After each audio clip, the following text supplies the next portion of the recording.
ಗೌತಮ ಬುದ್ಧ ಧ್ಯಾನಕ್ಕೆ ಹೋಗುವ ಮೊದಲು ಕುಡಿದಿದ್ದು ಪಾಯಸ. ಅದನ್ನು ಕೊಟ್ಟಿದ್ದು ಒಬ್ಬ ಹೆಣ್ಣು ಮಗಳು. ಏನು ಅದರ ವೃತ್ತಾಂತ? ಅಷ್ಟಾಂಗ ಮಾರ್ಗದಲ್ಲಿ ಒಂದೊಂದೇ ಮೆಟ್ಟಿಲುಗಳು ಏರಿದರೆ ಸಮ್ಯಕ್ ಜ್ಞಾನ ಸಿಗುತ್ತದೆ, ಅಂದರೆ ಸಮಾಧಿ ಸ್ಥಿತಿಗೆ ತಲುಪುತ್ತಾರೆ. ಇಂಥವರಿಗೆ ದೇವತೆಗಳೇ ಮಳೆಗರೆಯುತ್ತಾರೆ. ಇವರಿಗೆ 7-8 ಜನ್ಮದ ಪೂರ್ವ ಸ್ಮರಣೆಗಳನ್ನು ನೆನಪಾಗುತ್ತದೆ.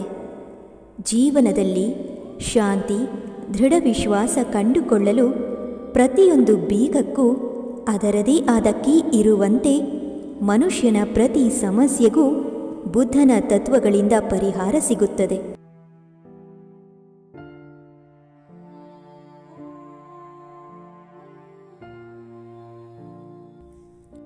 ಗೌತಮ ಬುದ್ಧ ಧ್ಯಾನಕ್ಕೆ ಹೋಗುವ ಮೊದಲು ಕುಡಿದಿದ್ದು ಪಾಯಸ. ಅದನ್ನು ಕೊಟ್ಟಿದ್ದು ಒಬ್ಬ ಹೆಣ್ಣು ಮಗಳು. ಇದು ಗೌತಮ ಬುದ್ಧ ಧ್ಯಾನಕ್ಕೆ ಹೋಗುವ ಮೊದಲಿನ ಕಥೆ. ಜೀವನದ ಸಮಸ್ಯೆಗಳನ್ನು ಶಾಂತಿ ಮತ್ತು ದೃಢವಾದ ಮನಸ್ಸಿನಿಂದ ಇರಲು, ದುಃಖ ನಿರ್ಮೂಲನೆ ಮಾಡುವ ಶುದ್ಧ ಹಾಗೂ ಸದೃಢವಾದ ಮನಸ್ಸನ್ನು ಇಟ್ಟುಕೊಳ್ಳಲು ಎಲ್ಲಕ್ಕೂ ಕೇಂದ್ರ ಬಿಂದುವಾದ ಮನಸ್ಸೇ ಕಾರಣ. ದೇಹದಿಂದ ಏನೂ ಸಾಧ್ಯವಿಲ್ಲ. ಕಠಿಣ ಪರಿಶ್ರಮ ಮತ್ತು ತಪಸ್ಸಿನ ಸಾಧನೆಯಿಂದ ಜ್ಞಾನವನ್ನು ಪಡೆಯಬೇಕು. ಹೀಗೆ ಯೋಚಿಸಿ ಸ್ನಾನ ಮಾಡಿ ಬಂದು ಒಂದು ಬೋಧಿ ವೃಕ್ಷದ ಕೆಳಗೆ ಕುಳಿತು, ಈ ಕ್ಷಣದಿಂದ ಜ್ಞಾನ ನನಗೆ ಸಿಗುವವರೆಗೂ ಇಲ್ಲಿಂದ ಏಳುವುದಿಲ್ಲ. ನನ್ನ ದೇಹ ಎಲುಬಿನ ಗೂಡಾಗಿ ಬಿದ್ದರೂ ಪರವಾಗಿಲ್ಲ ಎಂದು ನಿರ್ಧರಿಸಿಕೊಂಡು ಧ್ಯಾನಕ್ಕೆ ಇನ್ನೇನು ಕುಳಿತುಕೊಳ್ಳಬೇಕು ಎನ್ನುವಾಗ ಒಬ್ಬ ಹೆಣ್ಣು ಮಗಳು ಅಲ್ಲಿಗೆ ಬಂದಳು.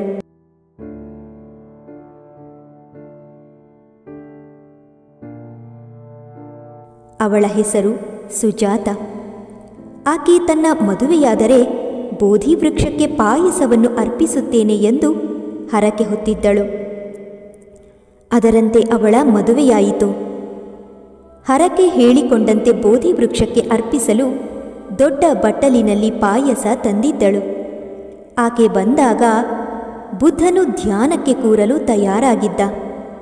ಅವನ ಮುಖ ಪ್ರಕಾಶಮಾನವಾಗಿ ಸೂರ್ಯನಂತೆ ಬೆಳಗುತ್ತಿತ್ತು. ಇದನ್ನು ನೋಡಿದ ಸುಜಾತ, ನಾನು ವೃಕ್ಷದೇವತೆ ಮರದ ರೂಪದಲ್ಲಿರುತ್ತದೆ ಎಂದುಕೊಂಡಿದ್ದೆ, ಆದರೆ ಮನುಷ್ಯನ ರೂಪದಿಂದ ಬಂದಿದೆ ಎಂದುಕೊಂಡಳು. ಹತ್ತಿರ ಬಂದು ಬುದ್ಧನನ್ನು, ನೀನು ವೃಕ್ಷದೇವತೆಯೇ ಎಂದು ಕೇಳಿದಳು. ಬುದ್ಧನು ಸುಮ್ಮನಿದ್ದ.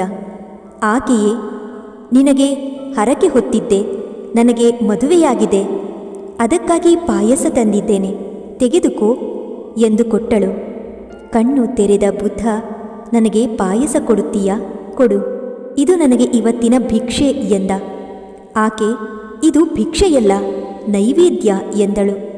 ನಿನ್ನ ನೈವೇದ್ಯ ನನಗೆ ಭಿಕ್ಷೆ ಎಂದು ತೆಗೆದುಕೊಂಡು ಪಾಯಸವನ್ನು ಕುಡಿದ. ಸೂರ್ಯಾಸ್ತವಾಗುವ ಸಮಯ.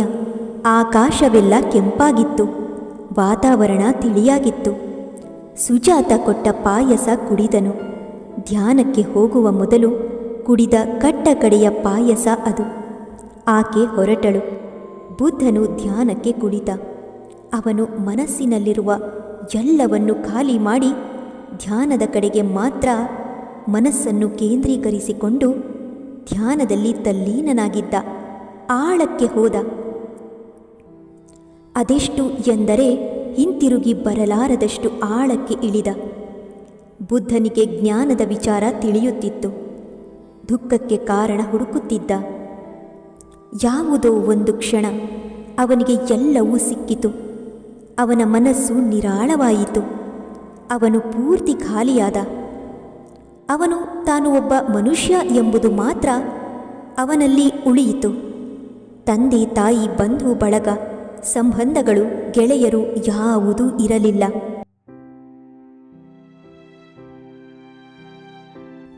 ವೈಶಾಖ ಪೂರ್ಣಿಮೆ ದಿನವೇ ಬುದ್ಧ ಹುಟ್ಟಿದ್ದು. ಇದೇ ವೈಶಾಖ ಪೂರ್ಣಿಮೆ ದಿನ ಅವನಿಗೆ ಜ್ಞಾನ ಸಿಕ್ಕಿ ಬುದ್ಧನಾದನು. ತನ್ನ ಸಂತೋಷವನ್ನು ಹಂಚಿಕೊಳ್ಳಲು ಅವನ 5 ಜನ ಗೆಳೆಯರನ್ನು ಹುಡುಕಿಕೊಂಡು ಸಾರನಾಥಕ್ಕೆ ಬಂದನು. ದೂರದಿಂದಲೇ ನೋಡಿದ ಒಬ್ಬ ಗೆಳೆಯ, ಇವನೆಂಥ ಸನ್ಯಾಸಿ, ನಾವು ಇನ್ನು ಮುಂದೆ ಇವನ ಜೊತೆ ಇದ್ದು ಸೇವೆ ಮಾಡುವುದು ಬೇಡ ಎಂದ. ಅಷ್ಟು ಹೊತ್ತಿಗೆ ಬುದ್ಧನು ಅವರ ಹತ್ತಿರ ಬಂದಿದ್ದ. ಹತ್ತಿರದಿಂದ ನೋಡಿದ ಗೆಳೆಯರು, ಇವನು ಹಳೆಯ ಬುದ್ಧ ಅಲ್ಲ, ಇವನೇ ಬೇರೆ ರೀತಿ ಇದ್ದಾನೆ. ಅವನು ಇವನಾದರೂ ಈಗ ಅವನಾಗಿಲ್ಲ. ಈಗ ಇವನು ನಿಜವಾಗಿಯೂ ಬುದ್ಧನಾಗಿದ್ದಾನೆ. ಇವನಿಗೆ ಜ್ಞಾನೋದಯವಾಗಿದೆ ಎಂದು 5 ಶಿಷ್ಯರಿಗೂ ಅನ್ನಿಸಿತು. ಬುದ್ಧ ಹತ್ತಿರ ಬಂದು ಗೆಳೆಯರನ್ನು ಮಾತನಾಡಿಸಿ ತನಗೆ ದೊರೆತ ಜ್ಞಾನವನ್ನು 5 ಜನ ಶಿಷ್ಯರಿಗೆ ಉಪದೇಶ ಮಾಡಿದನು.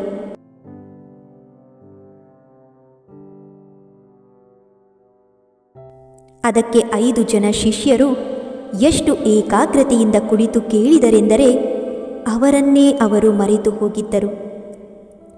ಒಬ್ಬ ಗೆಳೆಯ ಬುದ್ಧನಿಗೆ ಹೇಳಿದ, ನೀನು ಭಿಕ್ಷೆ ಬೇಡಲು ಹೋಗಿದ್ದರಿಂದ ನಿನ್ನ ಮೇಲೆ ನಂಬಿಕೆ ಹೊರಟು ಹೋಗಿತ್ತು. ಆದ್ದರಿಂದ ನಿನ್ನನ್ನು ಬಿಟ್ಟು ಬಂದೆವು. ಯಾಕೆ ಹಾಗೆ ಮಾಡಿದೆ ಎಂದು ಕೇಳಿದರು. ಅದಕ್ಕೆ ಬುದ್ಧ ಹೇಳಿದ, ನಿಸರ್ಗದ ವಿರುದ್ಧ ಅಂದರೆ ಸಹಜವಾದ ಮನುಷ್ಯನ ಬಯಕೆಗಳನ್ನು ತ್ಯಜಿಸಿ ಹೋದರೆ ದೇಹಕ್ಕೆ ತೊಂದರೆಯಾಗುತ್ತದೆ. ದೇಹದ ತೊಂದರೆ ಮನಸ್ಸಿಗೆ ಹಿಂಸೆಯಾಗುತ್ತದೆ. ದ್ವಾದಶಿ ಚಿಂತೆ ಇಟ್ಟುಕೊಂಡು ಏಕಾದಶಿ ಮಾಡಿದರೆ ಅರ್ಥವಿಲ್ಲವಾಗುತ್ತದೆ. ಆದರೆ ಊಟ ಬಿಡುವುದು ಎಂದರೆ ಭಗವಂತನ ಸಮೀಪವೇ ಕುಳಿತು ಹಸಿವು ಬಾಯಾರಿಕೆಗಳನ್ನು ಮರೆಯುವಷ್ಟು ಧ್ಯಾನದಲ್ಲಿ ಮುಳುಗಿದರೆ ಅದು ಏಕಾದಶಿ ಉಪವಾಸ ಆಗುತ್ತದೆ. ಸಾಧ್ಯವಿಲ್ಲವೆಂದರೆ ಮಧ್ಯಮ ಮಾರ್ಗ ಆಯ್ದುಕೊಳ್ಳಬೇಕು. ಅಂದರೆ ಈ ಪ್ರಪಂಚದ ಆಕರ್ಷಣೆಗಳು ನಮ್ಮನ್ನು ಎಳೆಯುತ್ತದೆ, ವಾಸನೆಗಳು ಸೆಳೆಯುತ್ತದೆ, ಮನಸ್ಸು ಬಯಸುತ್ತದೆ. ಸಿಗದಿದ್ದರೆ ಬಿಡುವುದಿಲ್ಲ. ಸಹಜವಾದ ಆಸೆಗಳನ್ನು ಕೊಲ್ಲುವ ಹಠಯೋಗಕ್ಕಿಂತ ರಾಜಯೋಗ ಒಳ್ಳೆಯದು. ಅಗತ್ಯವಿರುವಷ್ಟು ಆಹಾರ ಕೊಟ್ಟು ಮನಸ್ಸನ್ನು ಸ್ಥಿಮಿತದಲ್ಲಿಡುವಂಥ ಮಧ್ಯಮ ಮಾರ್ಗ ಒಳ್ಳೆಯದು. ಜ್ಞಾನ ಪಡೆದ ಮೇಲೆ ಗೌತಮನು ಬುದ್ಧನಾದನು. ಸಾಮಾನ್ಯ ಜನರಿಗೂ ಅರ್ಥವಾಗುವಂತೆ ಅವುಗಳನ್ನು ಪಾಲಿ ಭಾಷೆಯಲ್ಲಿ ತಿಳಿಸಿದನು.